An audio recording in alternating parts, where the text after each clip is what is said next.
Saúdo a igreja com a graça e a paz do nosso Senhor e Salvador Jesus Cristo. Amém? Amém. Que bom mais uma vez que você está aqui. Hoje já é o nosso penúltimo encontro. Amanhã, com a permissão de Deus, nós vamos concluir a nossa mini semana de oração. Nós estamos aqui em cada um dos dias ou das noites, tratando sobre assuntos bastante pertinentes para a geração que nós estamos vivendo. Nós já falamos sobre como viver enquanto Jesus não vem, falamos sobre liberdade, os últimos libertos. Ontem o nosso tema foi a família nos últimos dias, e hoje o nosso assunto será a última segurança. Amanhã o tema é a última verdade presente, e como eu já havia dito, nós vamos falar sobre missão, e eu gostaria muito que todos e que outros ainda comparecessem aqui amanhã. É a conclusão da semana e sem dúvidas será o momento mais importante da nossa mini semana de oração. Aliás, eu vou finalizar lançando um desafio para a igreja e para os amigos também que estão nos visitando. E é por isso que eu gostaria muito que cada um de vocês viesse e fizesse contato com aqueles amigos que vocês conhecem, de outras igrejas, da família, para que viessem aqui amanhã e acompanhassem conosco o culto aqui amanhã à noite. Bom, a última segurança. Qual deve ser a última segurança para o povo de Deus, que vive nos últimos dias da história deste mundo? É isso que nós vamos procurar responder para vocês aqui hoje. Antes de abrirmos a Bíblia, como de costume, feche os seus olhos e vamos orar. Querido Pai e bondoso Deus, nós agradecemos ao Senhor por estarmos mais uma vez aqui na Tua presença. Obrigado porque o ambiente, Senhor, foi preparado a fim de que o Senhor seja entronizado aqui nesse lugar. Nós estamos aqui para adorá-lo e adorá-lo na beleza da Sua santidade. Obrigado por nos trazer até aqui, Senhor. Como eu comecei a semana, eu continuo dizendo que nós não estamos aqui em busca de shows, de espetáculos, de grandes apresentações.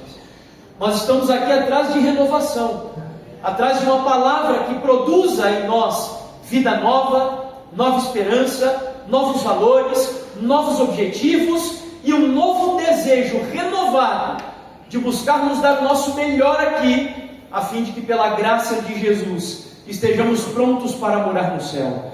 Nós estamos a cada dia, Senhor, estudando diversos desafios. E hoje, eu quero pedir ao Senhor que nos ajude a compreender essa âncora, que em meio a esse mar tempestuoso do mundo que vivemos, onde mesmo esta embarcação, que é a igreja, é açoitada pelas ondas do mar, só há uma âncora que é capaz de nos manter firmes, inabaláveis, seguros, diante dos desafios ao nosso redor. E eu quero pedir, portanto, que o Senhor me capacite, me concedendo palavras cheias de poder, mas acima de tudo, Senhor, que o Senhor fale através da minha vida, para que a Tua igreja seja fortalecida e edificada pelo poder do Teu Santo Espírito. Amém. Que aqui nesse eu esteja espiritualmente escondido atrás da rocha da eternidade, que é Cristo Jesus. Esse é o meu desejo, a nossa oração, em nome de Jesus. Amém, Senhor. Gênesis capítulo 3. Nós vamos ler apenas um versículo que é bastante conhecido, que é o versículo 1. Gênesis capítulo 3, versículo 1.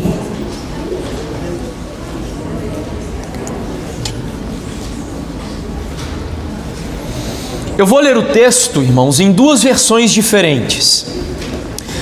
A primeira delas é a Nova Almeida atualizada e a segunda, Nova Versão Transformadora, que é uma versão que eu gosto de usar nos meus momentos devocionais. Gênesis 3, verso 1 diz assim: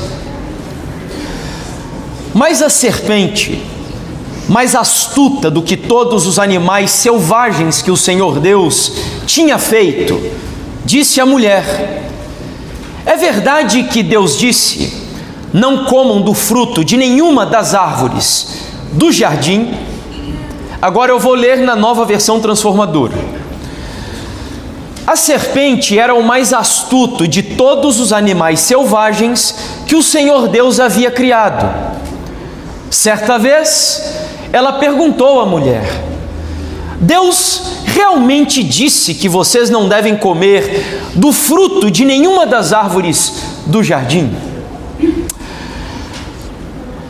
Nessa declaração, nós encontramos aqui a descrição de todas as desordens, todas as desgraças, todo o sofrimento, todo o sentimento de angústia, de tristeza, de desilusão, tudo aquilo que um dia fez você chorar e que ainda fará, toda decepção, tudo aquilo que nós neste mundo vemos e parece que é carregado de injustiça, tem a sua origem nessa história. Eu sei que parece até uma história infantil, uma serpente que fala, um jardim, mas a verdade é que os cristãos acreditam que aqui está a origem da vida, a explicação da origem da vida neste mundo. E não só a explicação sobre a origem da vida aqui, mas também a razão pela qual este mundo parece que é um projeto que deu errado. Nós, como cristãos, acreditamos que nesta simples citação nós encontramos a razão de todo o mal que existe no mundo. E se nós pudéssemos traduzir isso em palavras bem simples e objetivas, eu concluiria que a história da entrada do pecado na humanidade tem a sua origem em um casal que duvidou da autoridade da palavra de Deus. Você entendeu? O pecado entrou na história deste mundo com os seres humanos duvidando pela primeira vez da palavra de Deus. Se nós olhamos com atenção ao texto, nós vemos que a serpente, em um primeiro momento, ela não nega a palavra de Deus. Ela lança o ceticismo, a dúvida, a confusão. Ao dizer para Eva: é verdade que Deus disse? E aqui nessas palavras estava embutida justamente a desconfiança. Na outra versão que eu li, Deus realmente disse o que disse, porque eu não sei se você já parou para pensar nisso de forma um pouquinho mais aprofundada, mas Adão e Eva não viram Deus criar absolutamente nada, e muito menos eles não viram Deus os criando. Até mesmo quando Eva foi criada a partir da costela de Adão, Deus colocou Adão para dormir. De tal maneira que quando Deus se apresenta para Adão e Eva como o legítimo Criador, eles precisavam confiar na palavra de Deus sem nenhuma evidência. E Satanás então, na sua primeira artimanha, em sua primeira ferramenta para destruir a humanidade, ele começa a sua história de pecado introduzindo, volto a repetir, a dúvida quanto à autoridade da palavra de Deus. E a partir de então, nós vemos que o ceticismo, a incredulidade, a descrença, a desconfiança passaram a ser a tônica da história da humanidade. E eu diria que até a perseguição contra a palavra de Deus. De tal maneira que eu poderia contar aqui a história do mundo, pelo menos a partir do momento em que o cânon sagrado, a Bíblia, foi organizada no seu Novo Testamento, nós poderíamos contar a história do mundo a partir da perspectiva do diabo tentando neutralizar a autoridade, o poder, a primazia, a suficiência da palavra de Deus. Voltemos, por exemplo, ao 4º século da história do cristianismo. O ano era por volta de 303, mais ou menos. Diocleciano, imperador romano, seguindo o exemplo de poucos que antes dele, emitiram um decreto obrigando a todo cidadão de Roma a adorar o Criador como Senhor e Deus. Ele não fez isso apenas obrigando que os cidadãos praticassem isso a partir da morte do imperador, não. Tal qual Calígula e alguns outros poucos imperadores romanos, Diocleciano obrigou que todo cidadão de Roma venerasse o imperador em vida, ou seja, enquanto o imperador estivesse vivo. E além disso, ele fez com que todos os exemplares da Bíblia que existiam dentro do Império Romano fossem destruídos, queimados e erradicados do Império. Só que o tempo passou, e a história nos conta que Constantino, por volta do ano 313, foi o primeiro imperador romano a converter-se para o cristianismo. E isso deveria ser uma bênção. Constantino decretou a liberdade religiosa pela primeira vez dentro do Império Romano. É verdade que muitos cristãos acreditam que essa conversão foi uma conversão pragmática, uma conversão política, estratégica, é verdade. Mas mesmo deixando isso de lado, nós estamos falando de um imperador que converteu-se supostamente à fé cristã. E aquilo que deveria ser uma bênção para a igreja, tornou-se uma das maiores maldições para a história do cristianismo. Sabe por quê? Eu costumo dizer que quando o diabo não consegue neutralizar a igreja pela perseguição, ele tenta fazer isso pela infiltração. E sabe o que aconteceu? O diabo agora entrou dentro da igreja. Satanás agora sentou nos bancos da igreja. O diabo agora entrou na própria cátedra teológica da igreja. E sabe o que ele fez? Os líderes da igreja diziam que o povo era incapaz de ler a Bíblia e interpretar a palavra de Deus. Somente o clero, apenas os teólogos, os líderes da igreja têm a iluminação, a inspiração, de tal maneira que eles faziam, sabe o que? Todas as pessoas que fossem encontradas lendo a Bíblia nas suas casas, principalmente aqueles que se atrevessem a traduzir a Bíblia para o idioma comum, eram perseguidos, torturados e mortos, como aconteceu com os valdenses, como aconteceu com John Bunyan, como aconteceu com John Wycliffe e tantos outros homens e mulheres de Deus. E agora, a história do ódio da serpente contra a palavra de Deus continua, mas a oposição agora não vem de fora da igreja, vem de dentro da própria igreja. Só que o tempo passou, e nós chegamos agora no que a história considera ser a Idade Moderna, a época do Iluminismo, da Revolução Francesa. E os revolucionários tinham um lema, que eram os jacobinos. Sabe qual que era o lema deles? Nós só vamos parar a revolução quando nós enforcarmos o último rei nas tripas do último padre. E isso eles fizeram. Eles perseguiram todos os religiosos que existiam na França, sejam eles católicos ou protestantes, e todos os dias nas praças de Paris, pessoas eram decapitadas e exemplares da Bíblia eram queimados ali. Ou seja, o tempo passou e o diabo continuou destilando o seu ódio original contra a palavra de Deus. Chegamos nos nossos dias. Vivemos em um país religioso. Já disse aqui e repeti algumas vezes, mais de 70% de brasileiros são cristãos.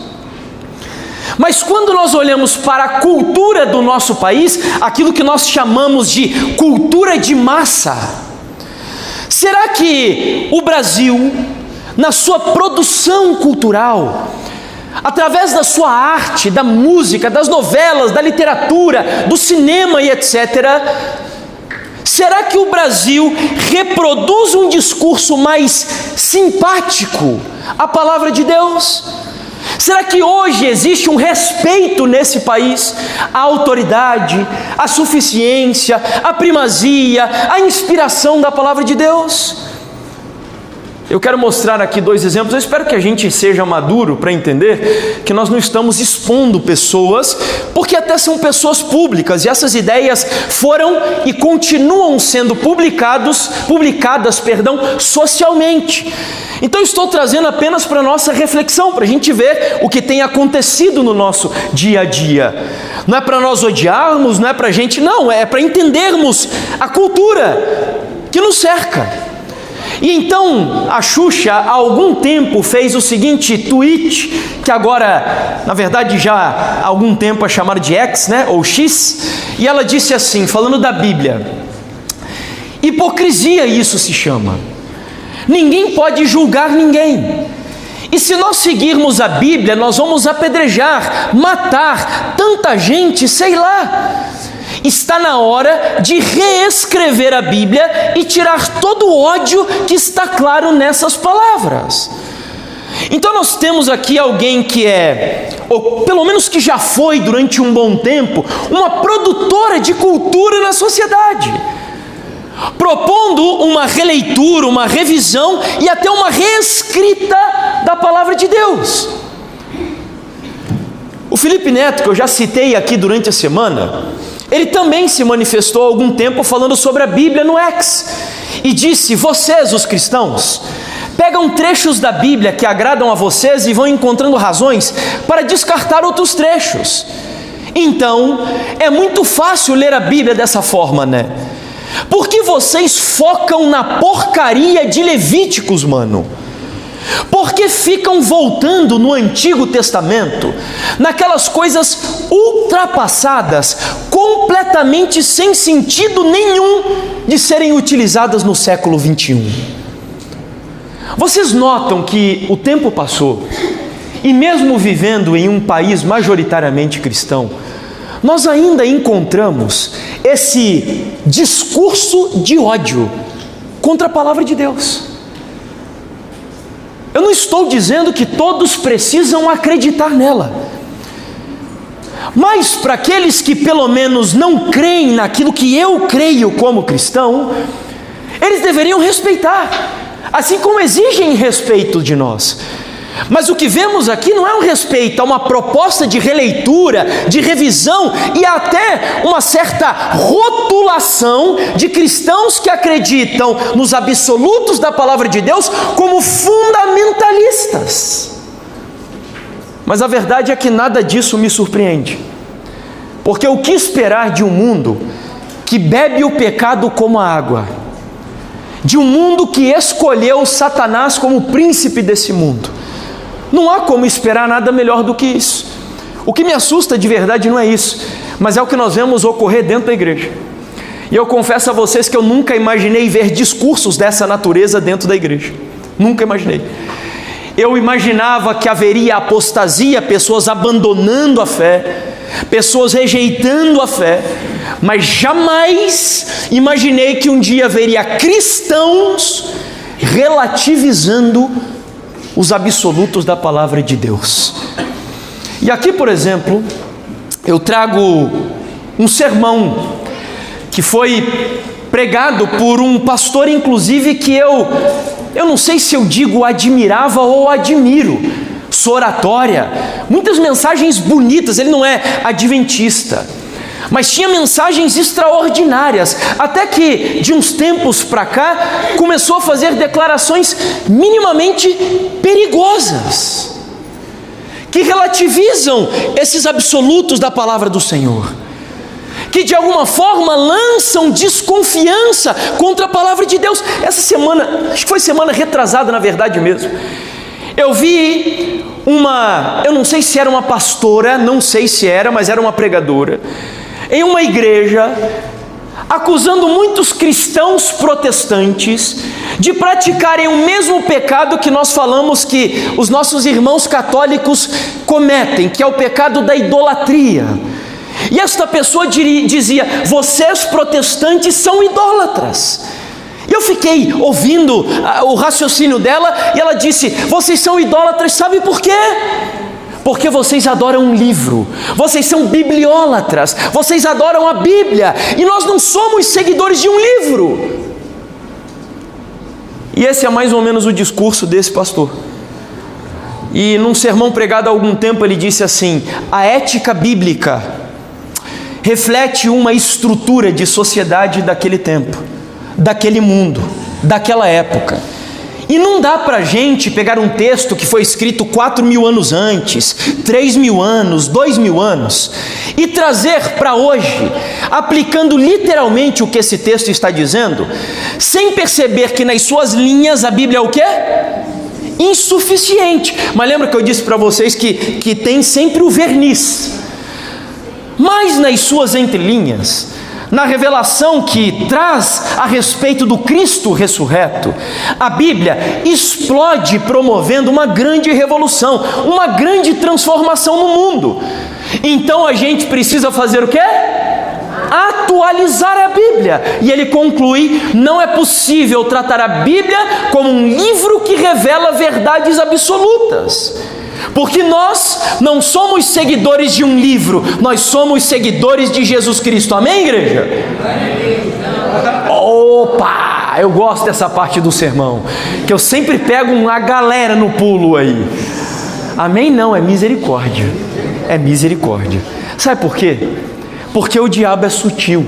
Isso daqui parece até verdade, mas vamos raciocinar. Quando alguém chega para você e diz assim: nós não somos seguidores de um livro, nós somos seguidores de Jesus. Ok, nós só conhecemos Jesus Cristo porque Ele se revelou para nós através de que livro que a gente conhece a história dele? Então essa dicotomia entre a Bíblia e entre Jesus é uma falsa tensão. Na oratória ela pode parecer até bonita. Sabe o que é isso? São frases de efeito da serpente para tentar enganar você. Porque na prática, Jesus é o Verbo encarnado. Jesus é a palavra de Deus. Não há distinção entre o livro e entre Jesus Cristo. Quando nós seguimos ao livro, nós seguimos ao Senhor do livro, que é o nosso Senhor Jesus Cristo. É assim. Há pouco tempo eu vi, há pouco tempo não, já tem até alguns, acho que uns 2 ou 3 anos, um cantor famoso da nossa igreja, admirava também, gostava muito das músicas dele, numa entrevista com o Bial, dizendo: Bial, eu fico maravilhado porque concluí que a Bíblia não é a palavra de Deus, mas é a palavra de homens que andaram com Deus. Pergunto, é a mesma coisa? Não é, irmãos.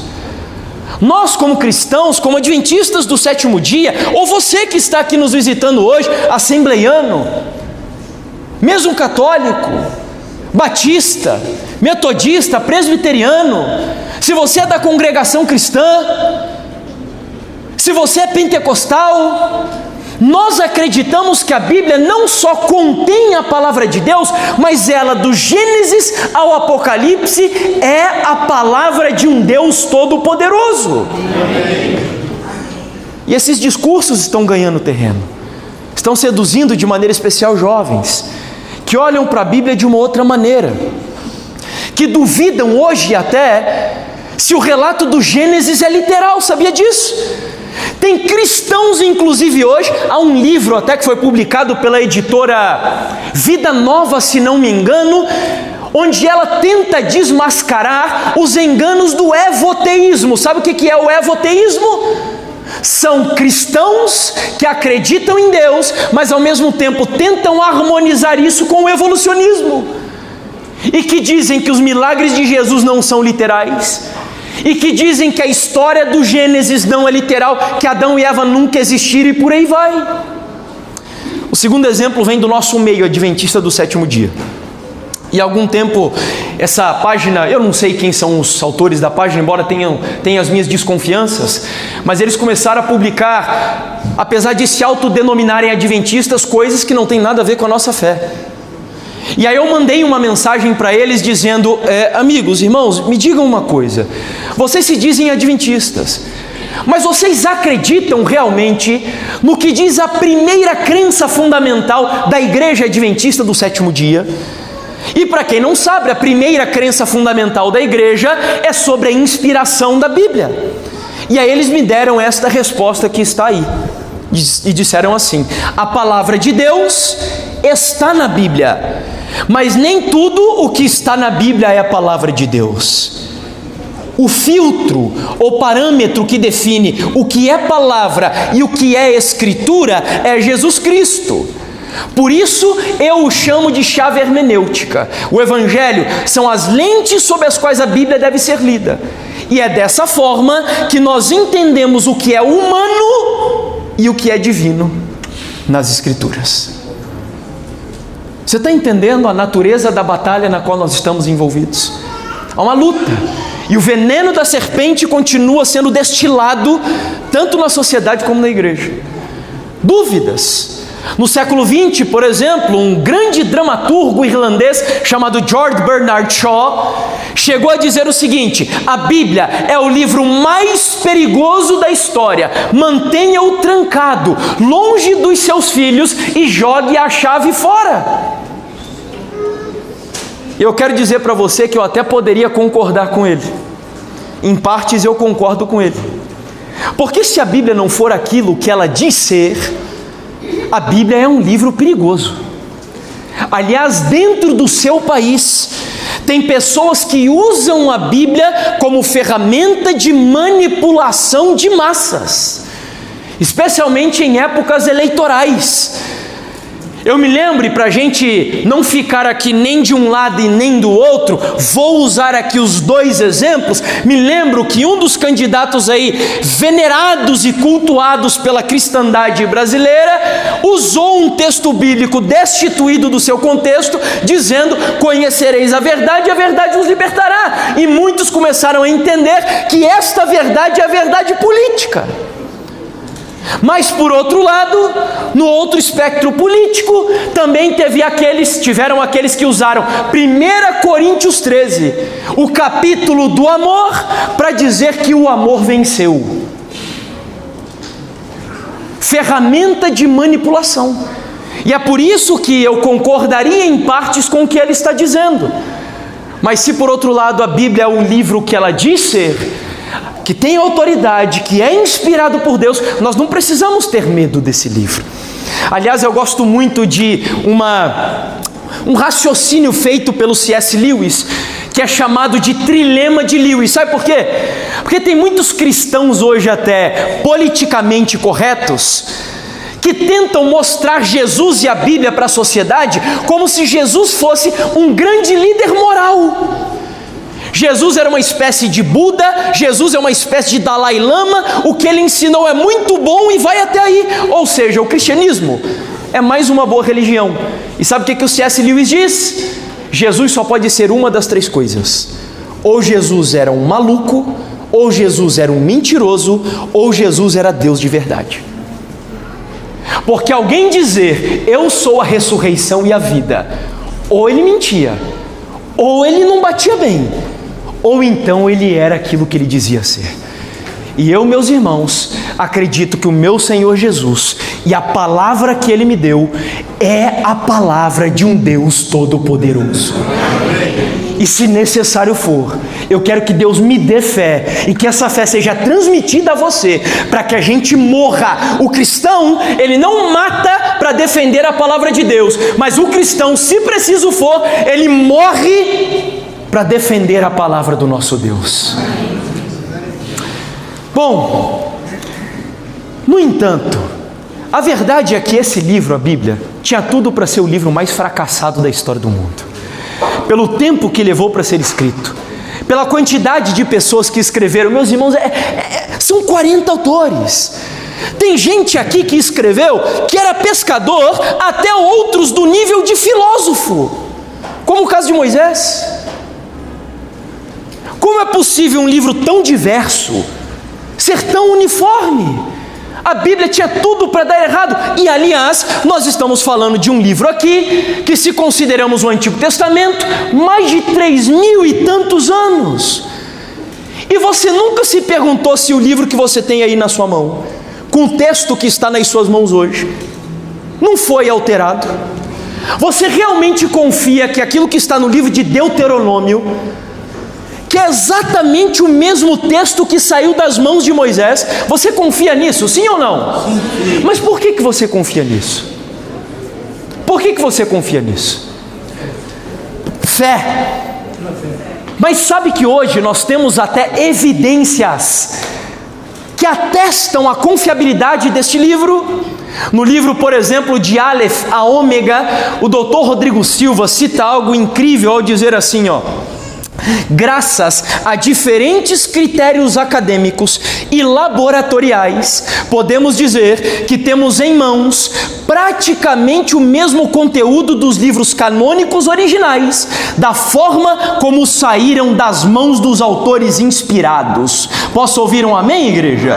E agora eu vou te contar uma história. Alguém aqui tem ideia de qual que é o segundo livro mais copiado do mundo? O segundo livro? Quase. Não é a Bíblia, é o segundo. Sabe qual que é? É a Ilíada de Homero. Se chama Ilíada o nome. Sabe quantas cópias existem da Ilíada de Homero? 1757 cópias. Agora sim, como que é seu nome, amigo? Arthur? Sabe qual que é o primeiro livro mais copiado do mundo, Arthur? A Bíblia, exatamente. Sabe quantas cópias nós temos só do Novo Testamento da Bíblia? Sabe quantas? Se a gente considera fragmentos e textos completos, sabe, irmãos? Então seria mais de 1 milhão. Não é isso tudo também, é mais ou menos. Sabe quantas? Nós temos mais de 20.000 cópias do Novo Testamento. Vocês entenderam? Segundo livro mais copiado do mundo, 1757. Primeiro a Bíblia, só do Novo Testamento, mais de 20.000. Agora, pasmem, nós temos textos do Novo Testamento que saíram das mãos dos discípulos de Jesus. Nós não temos nenhum texto comprovadamente falando que tenha saído das mãos de Mateus, de Lucas, não tem nenhum. Mas nós temos, por exemplo, de Policarpo, não escrito inteiro, mas depoimentos, citações, que foi discípulo de João Batista, ou melhor, de João, o apóstolo de Jesus. E sabe o que é curioso? Quando nós pegamos esses manuscritos lá do 2º, do 3º século e comparamos com a Bíblia que você tem aí nas mãos hoje, sabe o que a gente descobre? Deus preservou a sua santa palavra. Mesmo com todo o ódio de Satanás, Deus não permitiu que a Bíblia fosse adulterada, que a Bíblia fosse modificada, que a Bíblia fosse corrompida. Nós temos hoje nas nossas mãos os mesmos textos que Deus inspirou os profetas da sua palavra a escrever. Deus preservou a sua santa palavra. Quem quiser depois descobrir a história do Antigo Testamento, dá um Google lá na internet e você vai pesquisar a história dos manuscritos do Mar Morto, tá bom? E aí você vai descobrir. Bom, mais um tópico que eu preciso dizer. A Bíblia é um livro tão incrível, irmãos, que eu quero que você perca essa visão religiosa de que a Bíblia é um livro só de igreja. É isso que essa sociedade está tentando fazer com você, para silenciar você, silenciar a sua influência cultural, fazendo você relegar a sua fé a dentro disso daqui. E não! A Bíblia é um livro tão incrível que a Bíblia é um livro que produz cultura na sociedade. Olha só, eu sou um grande admirador de pessoas. Certa vez eu li alguém dizendo que nós admiramos nos outros aquelas qualidades que nós não temos. E vocês já perceberam que eu não tenho poder de síntese, já viram já, né? É 1h30 de sermão, 1h40 de sermão, 1h20 de sermão. Eu não tenho o dom da síntese, não sou nada objetivo, sou muito prolixo. E eu admiro pessoas que têm a capacidade de sintetizar verdades profundas em poucas palavras. E aqui Victor Hugo, por exemplo, autor do livro Os Miseráveis, né, que é um clássico da literatura ocidental, ele diz assim, falando sobre a Inglaterra: a Inglaterra tem 2 livros principais, Shakespeare e a Bíblia. A Inglaterra fez Shakespeare e a Bíblia fez a Inglaterra. Você consegue entender a profundidade disso? O que Victor Hugo estava querendo dizer é que a Bíblia, ela transcende as portas da igreja. A Bíblia molda a cultura. Eu vou tentar explicar para você isso na prática. Um indiano chamado Vishal Mangalwadi nasceu na Índia, obviamente, e por essa razão ele era hinduísta. Só que esse homem também era um acadêmico e ele queria conhecer a fé cristã. E ele ouviu dizer que lá na Suíça tinha uma escola de um filósofo chamado Francis Schaeffer, que foi um dos maiores pensadores cristãos do século XX. E ele resolveu ir para a Suíça para estudar na escola do Schaeffer. E lá nessa escola, ele ouviu dizer que o Deus de Abraão disse que, através de Abraão, quantas nações da terra seriam abençoadas? Vocês lembram? Todas as nações. Quando ele saiu da escola e voltou para a Índia, ele fez um desafio: eu vou estudar a cultura do meu país e eu quero saber se os cristãos que viveram aqui abençoaram a Índia. Sabe qual foi a conclusão? Ele escreveu um livro. O livro se chama O Livro que Fez o Seu Mundo. E nesse livro eu vou trazer só um parágrafo, onde ele diz assim, irmãos, olha que coisa incrível, irmãos. Ele diz assim: a minha investigação sobre se Deus abençoou a Índia de fato através da Bíblia me conduziu a descobertas incríveis. E agora ele começa: a universidade que eu estudava, a municipalidade e a democracia na qual eu vivia, o fórum de justiça atrás da minha casa e o sistema legal que este representava, o hindi moderno que eu falava como minha língua materna, o jornal secular para o qual eu comecei a escrever, até o quartel militar à esquerda da rua onde eu morava, o jardim botânico na zona leste da cidade, a biblioteca pública perto do nosso jardim, as ferrovias que faziam cruzamento na minha cidade, o sistema médico do qual eu dependia e o Instituto Agrícola perto da cidade. Qual foi a conclusão que ele chegou? Tudo isso veio à minha cidade porque algumas pessoas levaram a Bíblia a sério. Você está vendo do que a Bíblia é capaz? Sabe por que o Brasil é esta vergonha nos nossos dias? Porque o cristianismo não leva a Bíblia a sério. Porque se você levar esse livro a sério, irmãos, o teu ambiente de trabalho não vai mais ser o mesmo. A tua sala de aula não vai mais ser a mesma. A sua vizinhança não vai mais ser a mesma. Este Congresso Federal aqui, imundo e corrupto, não vai mais ser o mesmo se cristãos levarem a Bíblia a sério. Porque a Bíblia é um livro que molda a cultura da sociedade. Eu estive, não faz parte do meu sermão aqui, mas no ano passado, alguém aqui já ouviu falar a história do reavivamento, do país de Gales? Alguém já ouviu falar dessa história aqui? Olha só, tem algumas mãos. No ano passado, eu visitei a igreja onde um jovem com 15 anos de idade, chamado Evan Roberts, lá na Escócia, presta atenção, num culto de JA, num culto jovem, tinha 16 jovens ouvindo o que ele tinha para dizer. E esse jovem, ao longo de alguns anos da vida dele, ele orava a Deus dizendo: Senhor, eu quero queimar igual uma lenha, pregando a tua mensagem.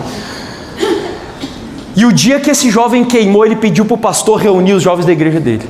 E o pastor reuniu. Meus irmãos, esse jovem abriu a Bíblia e pregou. O Espírito Santo desceu de maneira tão poderosa naquela igreja, que aqueles jovens foram reavivados. Vocês não têm ideia de como que é essa igreja. É um bairro pequenininho, uma igreja inteira de pedra. Isso foi por volta do ano 1800 e pouco. Uma igreja simplesinha, que ninguém dá nada. Começou um reavivamento ali. O reavivamento se espalhou pelo país de Gales inteiro. E num ano, sabe quantas pessoas se converteram? Mais de 100.000 pessoas entregaram a vida ao Senhor Jesus. Os campos de futebol de rugby, que era na época um dos esportes mais seguidos no país de Gales, já não eram mais visitados. Prostíbulos fecharam, bares fecharam. Tive o privilégio de conhecer, nós entrevistamos uma senhora que viveu a experiência do reavivamento e contou pra gente a história do Evan Roberts. Um jovem, Deus não precisa de pessoas extremamente inteligentes. Deus não precisa de pessoas famosas dentro da igreja, irmãos. Deus não precisa, irmãos, de grandes aparatos para causar algo poderoso. Não, sabe o que Deus precisa? De um jovenzinho igual Arthur. De uma pessoa igual qualquer um de vocês, cheia do Espírito Santo e do poder de Deus, para causar uma revolução nesse país e no mundo inteiro, em nome do Senhor Jesus. É tudo o que Deus precisa. Eu queria dizer para vocês que existem ainda para mim duas coisas que tornam a Bíblia um livro incomum. E com essas duas a gente vai concluir. E para mim são as duas mais impressionantes e incríveis. A primeira delas, a Bíblia é um livro que tem autoridade. Nenhum outro livro no mundo os livros podem oferecer muitas coisas boas para nós, mas a Bíblia é um livro peculiar porque ele tem autoridade. E o que isso significa? Abre comigo em Isaías 40 rapidinho. Isaías 40. Vamos ver aí bem rapidinho, Isaías 40, versículo 8.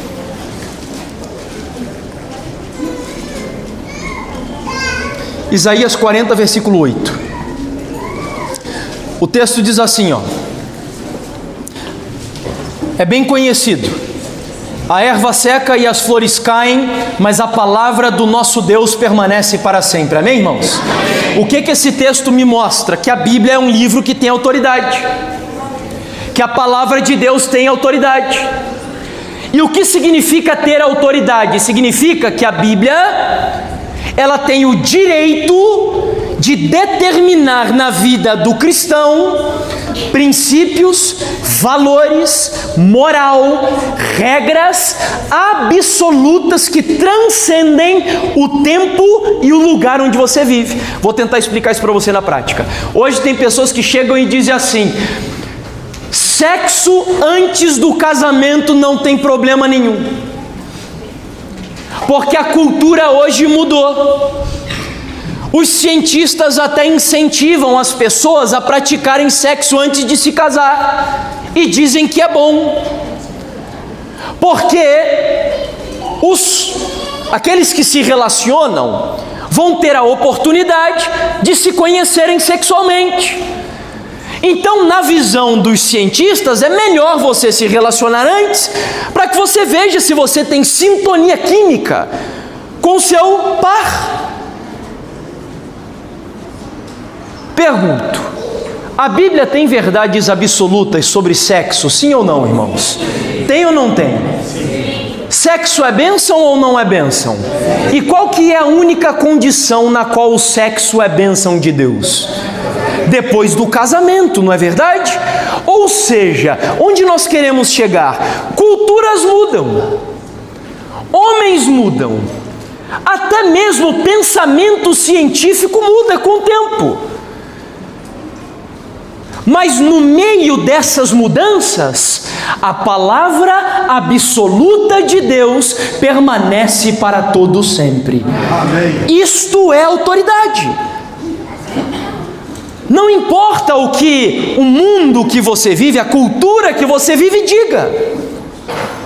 Ah, mas eu vivo num mundo hoje que já relativizou esse negócio de casamento, então eu me separo por qualquer motivo, o casamento é visto por muitos como apenas um contrato social e não um compromisso diante de Deus.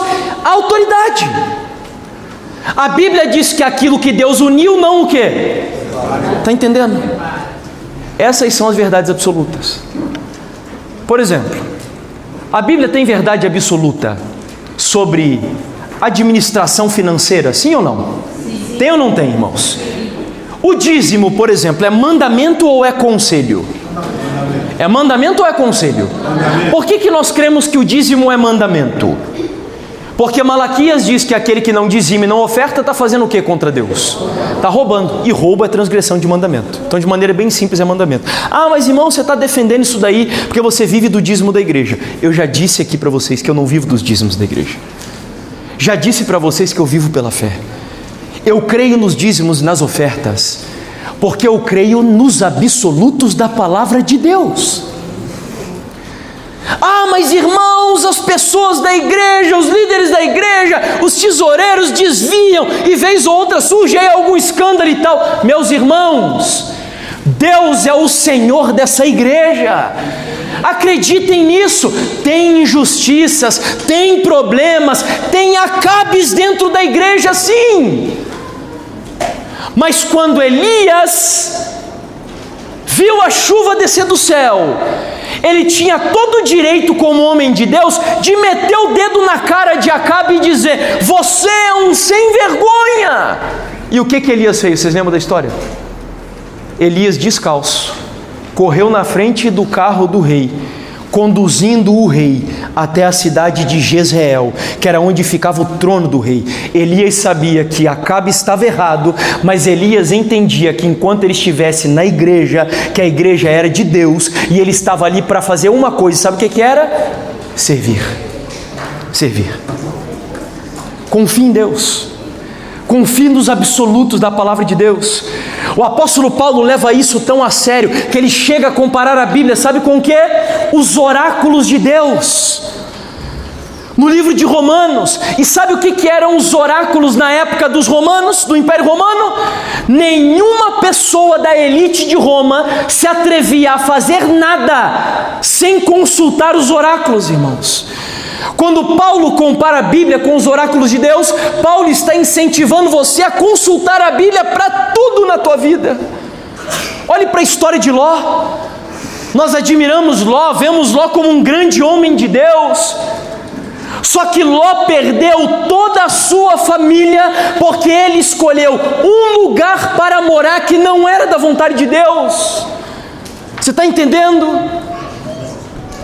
A Bíblia nos motiva a olhar para ela como oráculo na nossa vida, igreja. E sabe o que mais impacta o meu coração?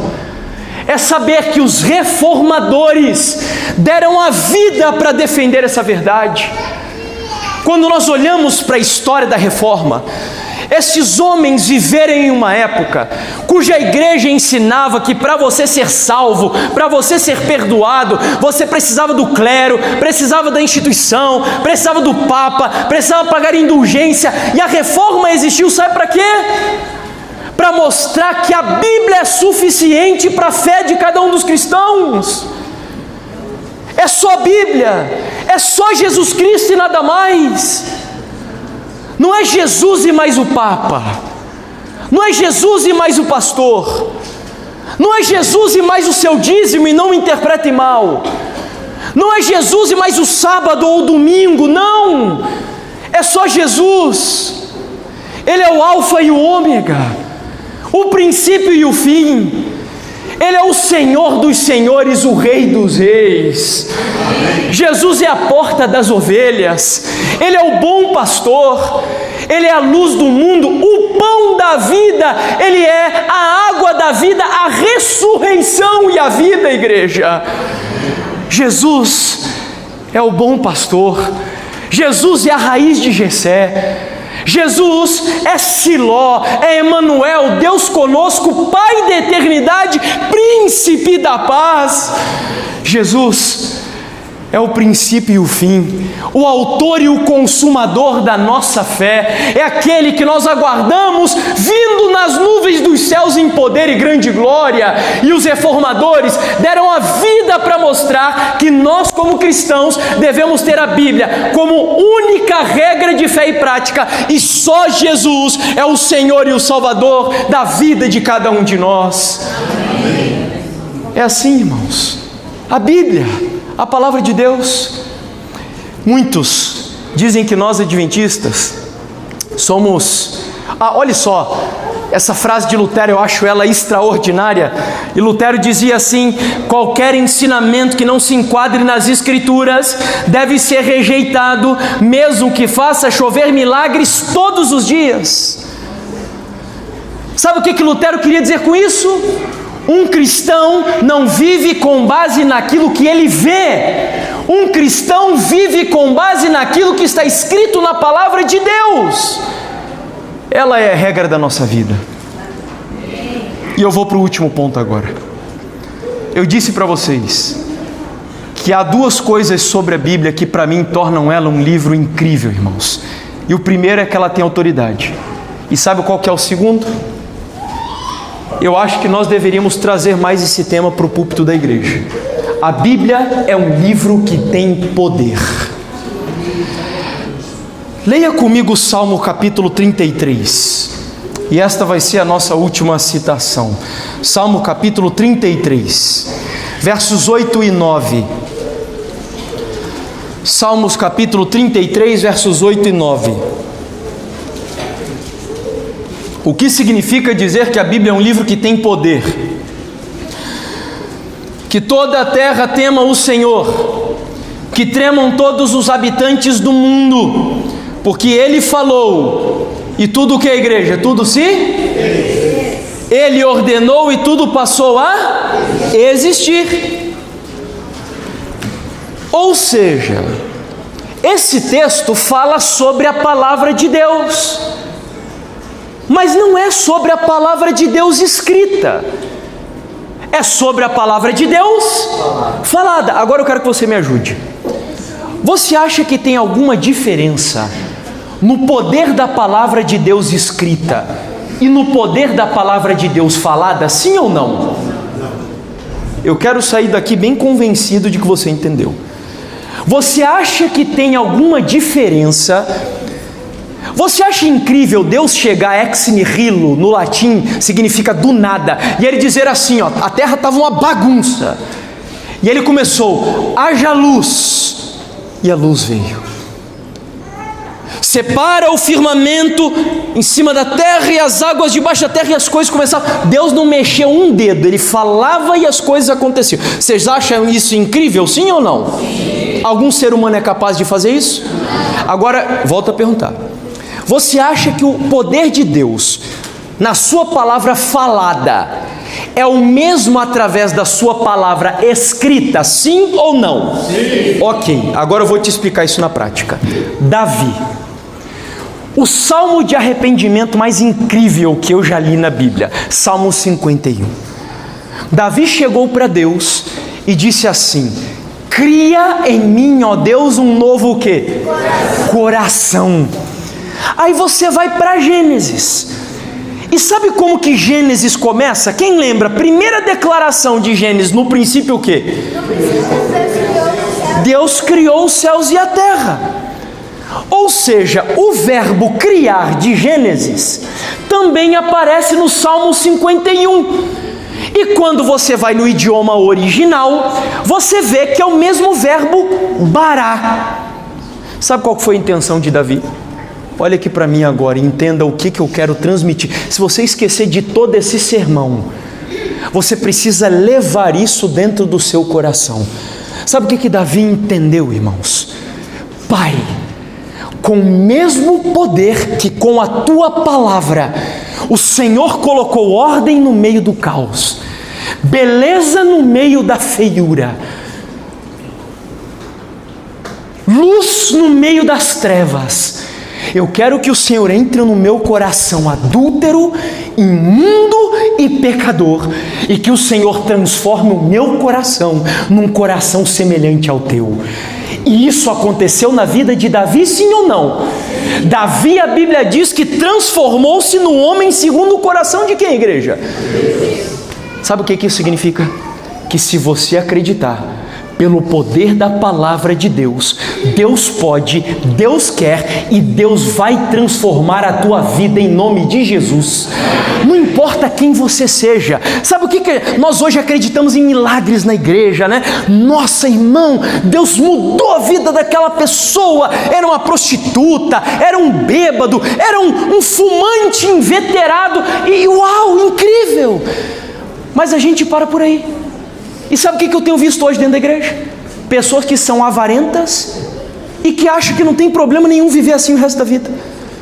Pessoas que são vingativas, que não aprendem a perdoar e vivem de acordo com a filosofia da Gabriela. Vocês sabem bem qual que é a filosofia da Gabriela, não sabe? Qual que é a filosofia da Gabriela? Eu nasci assim, eu cresci assim e eu vou morrer assim. Muitos cristãos vivem nessa filosofia, irmãos. Sabe por quê? Porque nós perdemos a noção de que há poder na palavra de Deus. Olhe para os 10 mandamentos. Vamos olhar para os 10 mandamentos de maneira diferente hoje. A lei de Deus diz: não adultere. É isso que está na lei de Deus? Tem certeza? Diz: não adultere. Diz: não adulterarás. Tem diferença ou não? Não adultere é o quê? Imagine que eu olho aqui para o Leandro e digo assim: Leandro, não roube. O que eu estou fazendo com o Leandro? Eu estou dando uma ordem.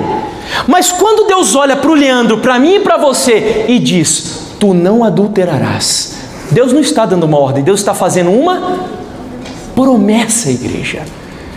Você está entendendo que a lei de Deus não são ordens? A lei de Deus são promessas. Promessas para a vida de todo aquele que crê no poder da palavra de Deus. No Antigo Testamento, Deus escreveu a lei dele aonde? Você lembra? Em tábuas de quê? Só que na Nova Aliança, Deus diz que vai escrever a lei dele aonde? Você lembra? Na tábua de carne do meu coração. E sabe o que Deus está querendo dizer com isso? Que Deus quer fazer de você uma pessoa que ame a lei. Foi o que aconteceu com Davi. Davi, um adúltero, um assassino, um mentiroso, chegou para Deus depois da sua conversão, e ele chegou ao ponto de dizer: oh, como eu amo a tua lei. Sabe o que é isso? É a vida de alguém que foi transformado pelo poder da palavra do Senhor. Deus quer fazer isso com a tua vida, meu irmão. Vocês não têm ideia de quem que eu era. Eu não era nenhum sem vergonha, nada não. Mas assim, ó, lá em Curitiba a gente chama de maloqueiro. Não sei como é que você chama aqui em Brasília. Eu era um maloqueiro. Gostava de andar assim. Era o meu jeito. Era cabelo pintado de tudo que era cor, era colares, pulseiras, anéis e para tudo quanto é lado, e era o meu jeito. Eu tinha um ídolo, aliás. Sabe quem que era o ídolo que eu tinha? E, inclusive gostava muito também de andar com as calças. Eu usava cueca samba canção e baixava a calça lá embaixo. Eu gostava de sair assim na rua, era o jeito que eu gostava de sair. E sabe quem que era o meu ídolo? Meu ídolo era o Eminem. Já ouviram falar do Eminem? Cantor de hip hop. Eu dançava hip hop, inclusive eu era capoeirista, então gostava de fazer piruetas e tal, e dançava hip hop, e falava muito palavrão, irmãos, porque o Eminem fala demais. Eu era carioca também, o carioca já meio que tem isso na natureza, né? E enfim, mas o evangelho chegou. E quando o evangelho chegou, e ninguém precisou ficar me enchendo o saco, não, perdoe a expressão. Ninguém precisou ficar ali: você tem que deixar isso, tem que fazer isso e aquilo. Não, eu fui estudando, fui me alimentando da palavra. E Paulo diz que a Bíblia, ela é viva e eficaz. E essa palavra, quando entra, ela transforma você. E aquilo que você odiava, você passa a amar. E aquilo que você amava, você passa a não gostar, ou pelo menos resistir, porque esse é o poder da palavra de Deus. Eu era católico. E eu lembro que toda missa tinha uma história que a gente reproduzia e toda a membresia citava um trecho dessa história, que é a história do centurião romano. Lembram da história? O centurião vivia em uma região distante de onde Jesus estava e o criado dele ficou enfermo. Mas este centurião tinha um princípio cristão no seu coração, que é o maior princípio cristão, que é o princípio do amor. Ele amava o seu criado. Ele ouviu falar que lá na região da Galileia tinha alguém chamado Jesus que curava pessoas. E este homem viajou até o encontro de Jesus. E ele chegou para Jesus e disse: Senhor, o meu criado está morrendo, Senhor. E eu ouvi dizer que o Senhor é um homem que tem poder e autoridade, Senhor. Cura o meu criado, Senhor Jesus.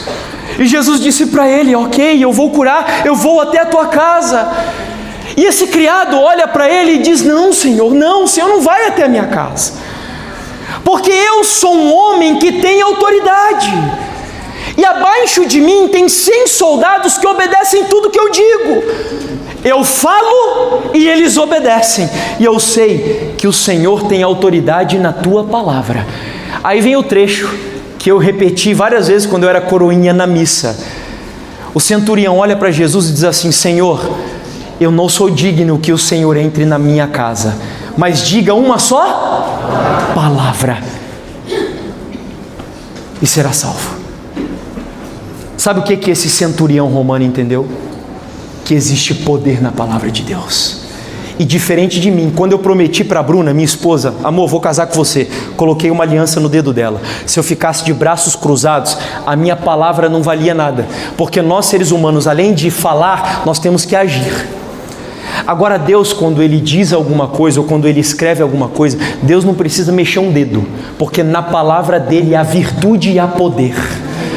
E no momento em que Jesus olhou para ele e diz: vai, porque a tua fé te salvou, saiu o poder daquela palavra.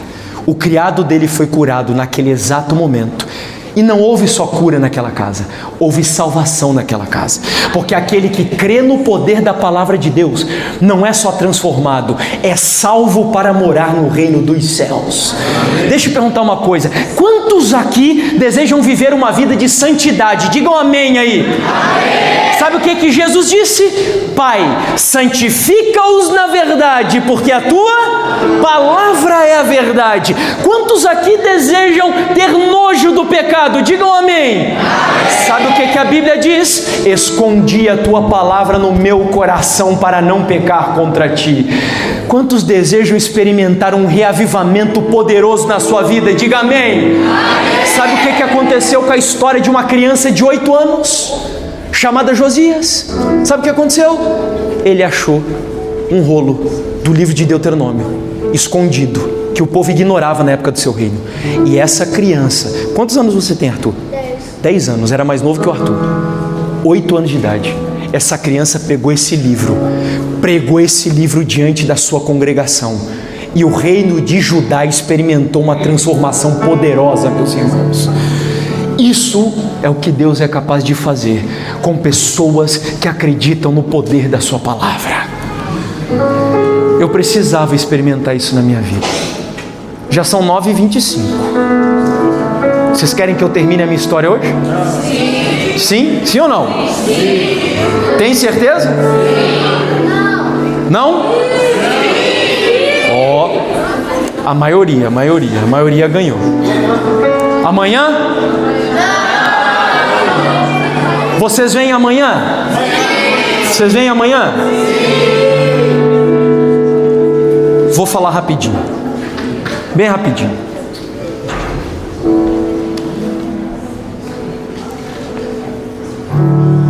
Eu terminei antes de ontem dizendo que eu olhei para o alto daquela montanha e a Bruna estava lá em cima. Eu me assustei porque eu vi a minha esposa lá em cima. E na minha cabeça eu estava imaginando já o pior. E eu prestei atenção, fiquei olhando fixamente lá para o alto da montanha, esperando ver o que a Bruna ia fazer. E eu vi que ela começou a descer da montanha. Esperei a Bruna descer, ela foi ao meu encontro e ela me confidenciou que ela subiu para lá, não foi para orar, irmãos.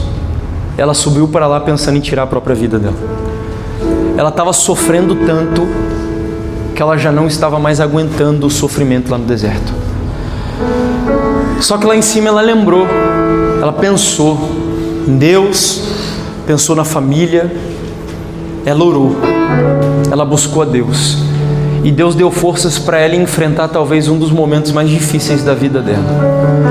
E para a honra e glória de Deus, ela venceu aquela batalha dela lá em cima do monte. Lá em cima do monte. Eu não sei se tem pessoas aqui que já pensaram nisso, ou ainda tem esses sentimentos na sua vida. Eu não sou psicólogo, eu não sou nem teólogo, eu só sou aqui um mero pregador. Só quero dizer para você que a sua vida vale a pena. Jesus Cristo deu a vida para salvar você.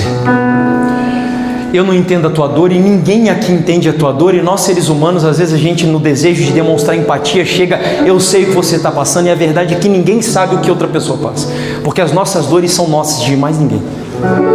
Agora, uma pessoa eu te garanto que sabe o que você sente, e essa pessoa é o Senhor Jesus Cristo. Então só quero dizer para você, se está difícil, dê pelo menos mais uma chance para Deus. Busque alguém da igreja, busque alguém da sua família que você confie, para que essa pessoa te ajude nessa trajetória. E em nome de Jesus você pode vencer também, assim como a minha esposa venceu pelo poder do Espírito Santo de Deus. A Bruna desceu de lá. E desde aquele dia a vida da minha esposa começou a mudar, e a mudança começou a acontecer aqui dentro desse trailer, que era um outro trailer, não era o trailer onde a gente morava.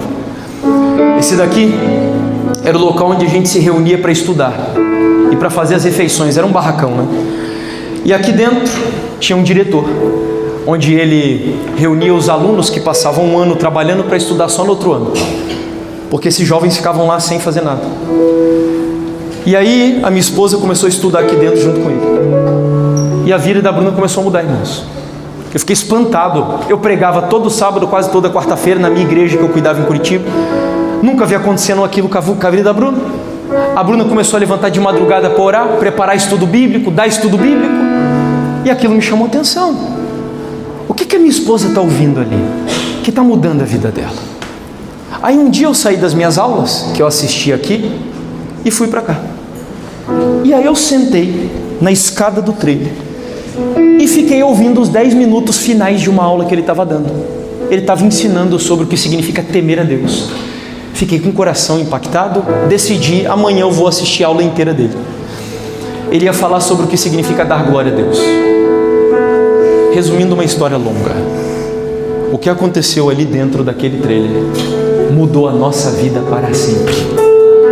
Eu não tenho como explicar para você aqui agora o que a gente viveu ali, mas eu nunca vi todos os jovens que estavam ali dentro, os adolescentes, saíram chorando, quebrantados, porque a gente entendeu o que era a glória de Deus. E é um outro assunto, não dá para vir aqui hoje, mas nós entendemos, irmãos, a essência do Evangelho. Eu entendi quem Deus é. Deus me arrebentou dentro daquele trailer. Eu não sei quantos aqui já tiveram contato com um dissidente, com esse povo aí meio conspiracionista e tal. O orgulho morava e transbordava dentro do meu coração. Deus me levou ali para dentro daquele lugar, não foi para eu aprender teologia, não foi para eu aprender evangelismo, sabe para que foi? Foi para me humilhar no pó. Deus me despedaçou no pó, e pela primeira vez eu olhei para o céu e disse: Senhor, onde eu estou errando durante todo esse tempo? Eram 10 anos já quase de ministério, e Deus começou. A partir daquele dia ele foi derrubando. Aí minha esposa foi trabalhar na agricultura, e foi na agricultura que a Bruna teve a grande experiência de transformação na vida dela. Cuidando de um canteiro de cenoura, ela entendeu o Evangelho. Nós começamos a compreender coisas simples, irmãos, de quem é Deus, olhando para a natureza, olhando. Esses dias eu estava fazendo uma programação, acho que em Uberlândia, se não me engano. Olhei na janela do meu quarto, tinha uma árvore de manga, e para mim a natureza ganha um outro significado total, porque a natureza revela quem Deus é, e eu entendi que aquilo que melhor define Deus é um caráter de abnegação, de altruísmo, de serviço. Porque a natureza mostra isso, e Deus despedaçou, irmãos. Comecei a acreditar que Jesus é Deus. Comecei a acreditar que a igreja adventista não era Babilônia. comecei a acreditar no batismo em nome do Pai, do Filho e do Espírito Santo, tudo no deserto. Quando a gente entendeu que Deus tinha um plano para a nossa vida lá, lembra que eu disse para vocês que a Bruna queria voltar no primeiro dia? Lembra disso? Sabe quanto tempo que a gente ficou lá? 11 meses. Porque nós aceitamos, nós vimos, Deus nos trouxe para cá porque Ele tem um plano, e o plano dele é nos tirar desse movimento e nos levar para algum lugar. A gente ainda não sabia para onde era. 11 meses, ficamos lá, voltamos para o Brasil. Eu reuni a liderança do meu ministério, nós éramos em 7.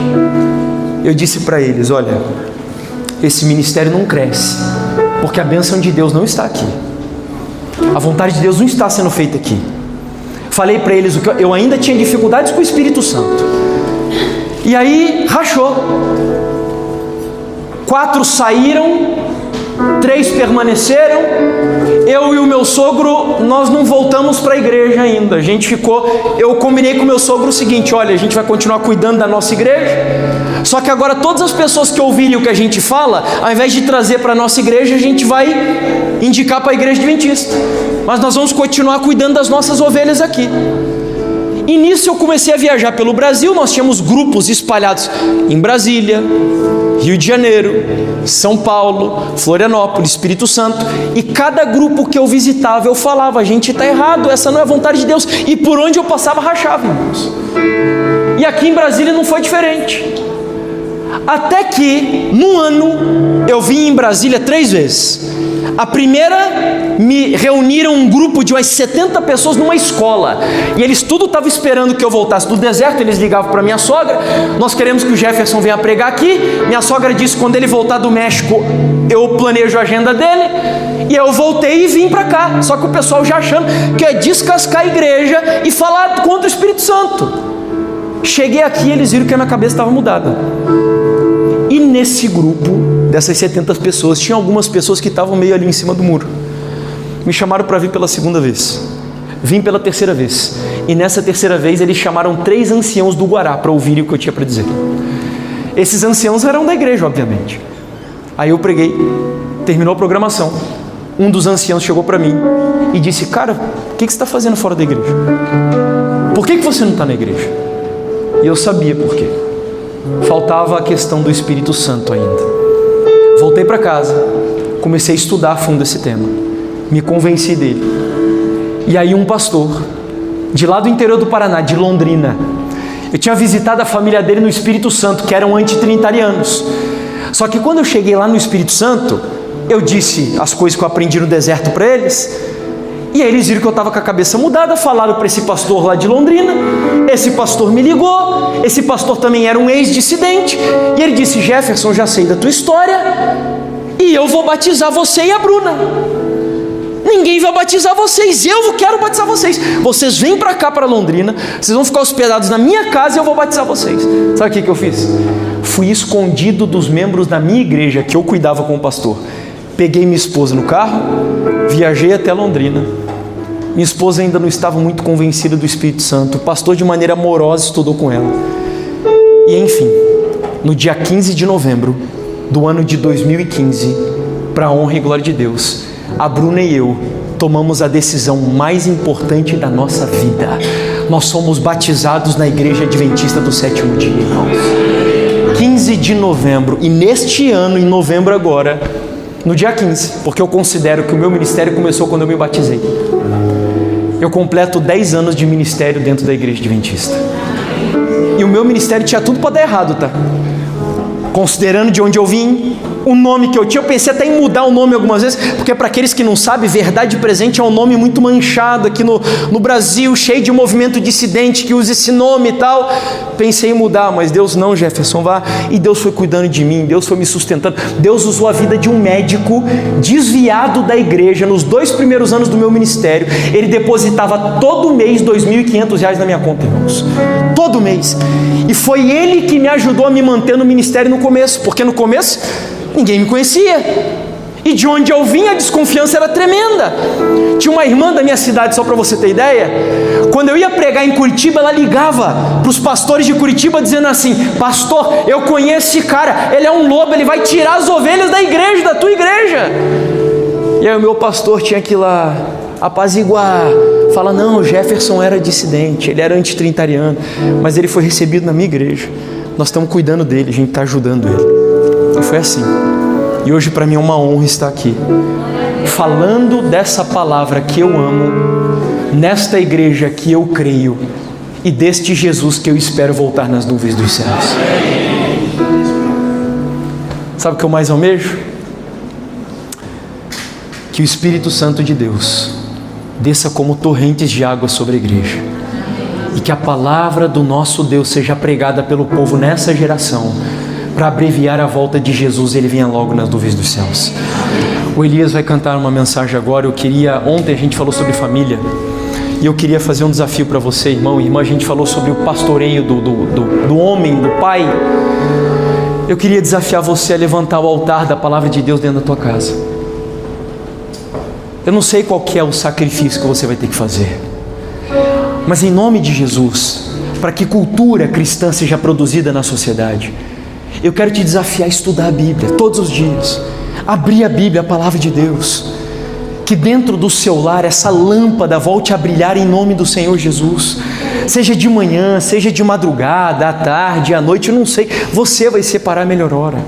E se você já faz isso, eu quero te desafiar a se levantar também, e você colocar diante de Deus, meu Deus, esse mundo corrido, cheio de tarefas, cheio de distrações, não deixa que nunca eu desvie a minha atenção da tua palavra.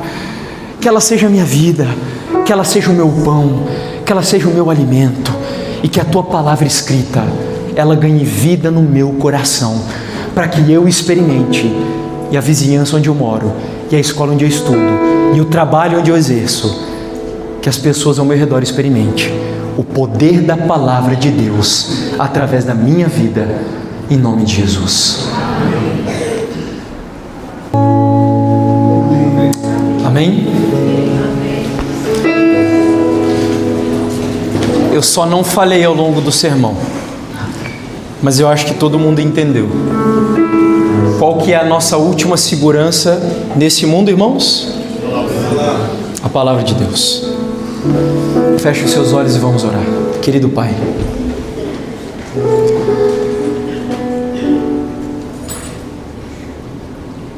nós estamos tão inseridos nesse contexto de fé, de religião, que muitas vezes nós fazemos as coisas no piloto automático, Senhor. Nós cantamos, nós pregamos, nós dizimamos, guardamos o sábado, deixamos de comer ou comemos, e a nossa vida acaba muitas vezes sendo reduzida a um ritual. Mas a tua palavra é muito mais do que isso. O teu evangelho é muito mais do que isso. O Senhor sabe que eu tenho passado uma luta profunda quando eu olho para o meu país e eu não consigo admitir que um país com tantos cristãos seja essa vergonha, Senhor. Uma nação corrupta, uma nação violenta, uma nação imoral. E certamente isso bate nas portas da igreja, porque nós temos uma igreja fraca, uma igreja que não tem vivido à altura da tua palavra. Mas hoje nós olhamos para ela e nós fomos desafiados a deixar que essa palavra penetre os recônditos mais ocultos da nossa vida e do nosso coração. Que ela revele, Senhor, tudo aquilo que há de ruim em nós, mas que acima de tudo, que ela transforme a vida de cada um de nós. Nós queremos viver debaixo da autoridade da palavra do Senhor. Não importa o que homens dizem, o que mulheres dizem, não importa, Senhor, o que está na moda ou deixa de estar. Como disse Lutero, nós queremos viver de acordo com o que está escrito na palavra do Senhor. Deus, usa-nos, ó Pai. Usa-nos, Senhor. Nós ainda não temos ideia do que o Senhor é capaz de fazer na vida de pessoas que vivem o poder da Tua Palavra. O cristianismo, a história do cristianismo começou com a sombra dos discípulos ressuscitando mortos. Meu Deus, eu lembro de ter lido uma promessa, onde diz que a história da igreja nesse mundo e da pregação do Teu Evangelho vai terminar com coisas ainda maiores do que aquelas que os discípulos viveram. E eu quero, Senhor, se eu não estiver vivo para ver Jesus voltar, eu quero pedir que eu esteja vivo, e aqueles que estão aqui também, que nós façamos parte do cumprimento dessa promessa do Teu Evangelho na vida da igreja. Enche a nossa vida da Tua palavra e do poder do Espírito Santo. É o nosso desejo, a nossa oração. Em nome de Jesus. Amém, Senhor.